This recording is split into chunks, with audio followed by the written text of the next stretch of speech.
बिस्मिल्लाहिर्रहमानिर्रहीम। अस्सलामुअलैकुम। आज 22 अप्रैल 2022 और जुमे का दिन है और हम हाजिर हैं हस्बे साबक गोल्ड की प्रेडिक्शन के साथ। गोल्ड को प्रेडिक्ट करने से पहले कल का रिव्यू कर लेते हैं। कल गोल्ड 1957 पर ओपन हुआ, हाई भी उसका 1957 ही रहा। उसके बाद गोल्ड ने लो नीचे 1936 का लगाया और क्लोजिंग 1951 पर हुई। इस तरह गोल्ड अपने प्रीवियस क्लोज से -$6 नीचे ही क्लोज हुआ।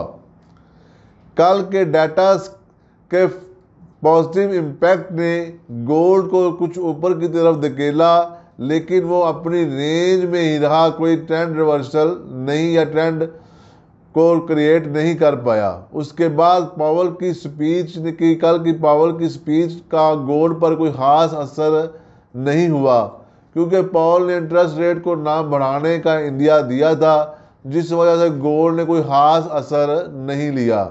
आज के इम्पोर्टेंट टाइम और डाटा का जिक्र हम आगे जाकर करेंगे। उससे पहले गोल्ड के टेक्निकल लेवल्स और ट्रेंड की बात करते हैं।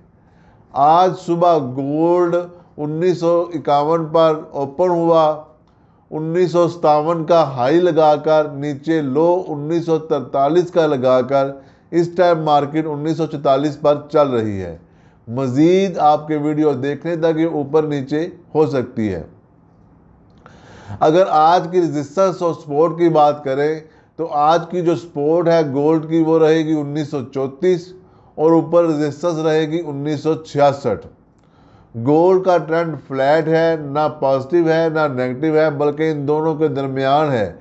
इसलिए बगैर स्टॉप लॉस के ट्रेड मत करें।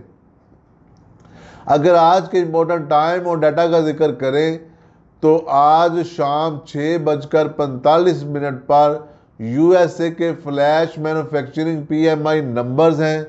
इनके अलावा यूएसए के फ्लैश सर्विसेज पीएमआई नंबर्स हैं और शाम 7:30 बैंक ऑफ इंग्लैंड की स्पीच भी है। गो कि ये इतने हाई इम्पैक्ट डाटा नहीं है जो कि गोल्ड को वोलेटाइल कर सकें, लेकिन इस टाइम फिर भी आपको मुहतात होकर ट्रेड करने की ज़रूरत है। ये थी जी आज के datas, news, support and resistance level. इसके अलावा अगर आज के फिबोनाची लेवल्स की बात की जाए तो आज के फिबोनाची के लेवल्स ये रहेंगे। 1952 पिवट पॉइंट है, 1960 फर्स्ट रेजिस्टेंस है, 1964 सेकेंड रेजिस्टेंस है और थर्ड रेजिस्टेंस रहेगी 1972।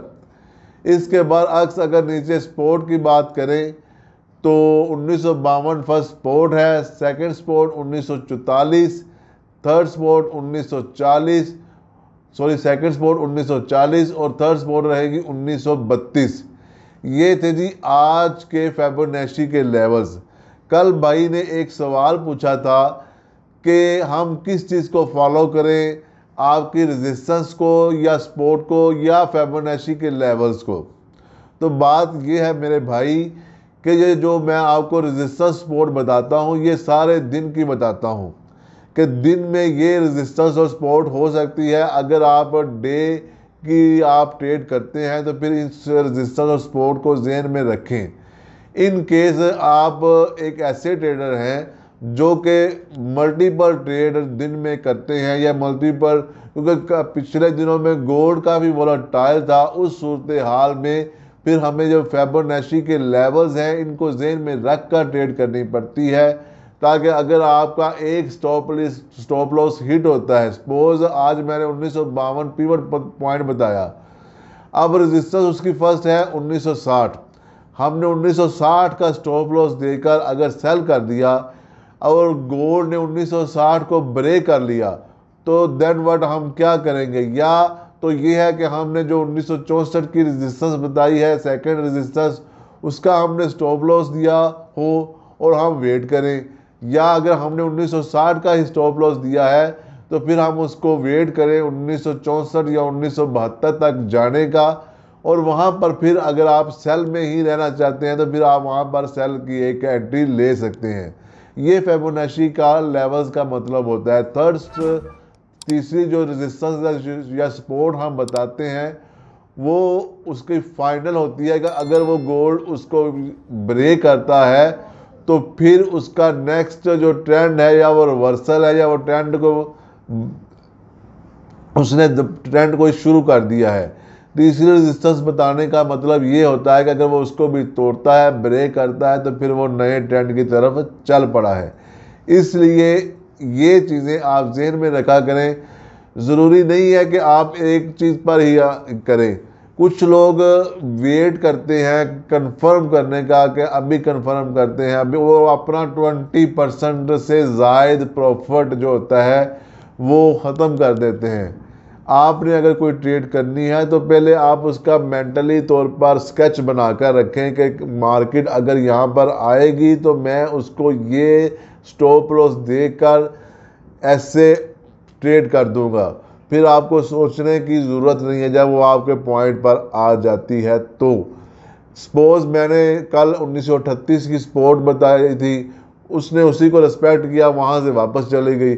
अब 38 का मतलब ये नहीं है कि आपने 38 पे ही लॉट करनी है, या नीचे मैंने फिबोनाची के लेवल्स 34 बताए हैं। अब आपको उनके दरमियान 38 और 34 के दरमियान एक पूरा एक गैप मिल गया। 38 पर अगर आपको मार्केट मिली हो तो फिबोनाची के लेवल का आप स्टॉप लॉस देकर बाई कर सकते थे या बाई की जानी चाहिए। इसलिए जैसे मैं खुद अगर ट्रेड करता हूं तो मुझे पता है कि 38 की अगर सपोर्ट है तो मैं 40 पर उसको ट्रेड करूंगा, या अगर मज़ीद वेट करता हूं 41 पे कर लूँगा, 42 पे कर लूँगा, या वो 38 को ब्रेक, जब उसने 38 को टच किया और वापसी हुई तो फिर 38 का स्टॉप लॉस देकर मैं उस पर कहीं पे भी उसको ट्रेड लगा लूँगा। ये इसी तरह होता है। आपको अपनी जो कोई भी एक स्ट्रेटजी बनानी होती है, अगर आपने फिबोनाची पे काम करना है तो आप फिबोनाची पे काम करें। अगर आपने रेजिस्टेंस सपोर्ट डे की पे काम करना है तो आप उसी पे काम करें। ये आपकी अपनी चीज़ पर है, आपकी डिज़ायर पर है कि आप कैसे काम करते हैं।